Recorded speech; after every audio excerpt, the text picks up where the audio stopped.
মিজান ভাই, কালকে তো আপনার এখানে দেখলাম যে মারামারি গ্যাঞ্জাম লাগিয়া গেছে, আপনাদের লগে পুরা চেতাচেতি শুরু হয়ে গেছে, আসলে এই বিষয়টা একটু বলেন।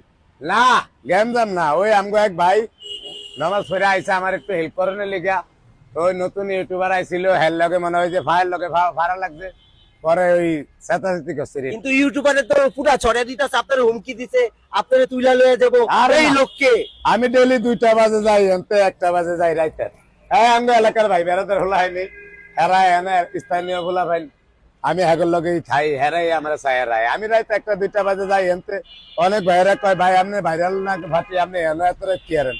আমি কই না, আমার যে কইতেন কোয়ানো আইসি ব্যাগকেই চিনে, আমার কোনো ডর নাই, আমার কোনো সমস্যা নাই। এখন আমরা যেটা দেখতে পাচ্ছি, উনি তো গতকালকে এখানে যানজট ছুটাইতে আসছিল। হ্যাঁ জানতো বেশি রাইতে এই যানজট ছুটাইতে কি আপনার লগে গরমে হয়ে গেছিল?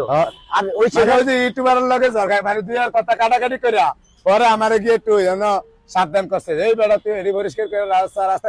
বিষয়টা হচ্ছে আসলে ইতিমধ্যে অনেকে ভুল বুঝাবুঝি শুরু করে ফেলছে। ওই ভদ্রলোক নাকি মিজান ভাইয়ের হুমকি দিচ্ছে, আসলে মিজান ভাইকে কেউ হুমকি দেয় না। মিজান ভাইকে এখানকার যারা আছে সবাই মিজান ভাইকে ভালোবাসে, কিন্তু কিছু কিছু ইউটিউবাররা আসে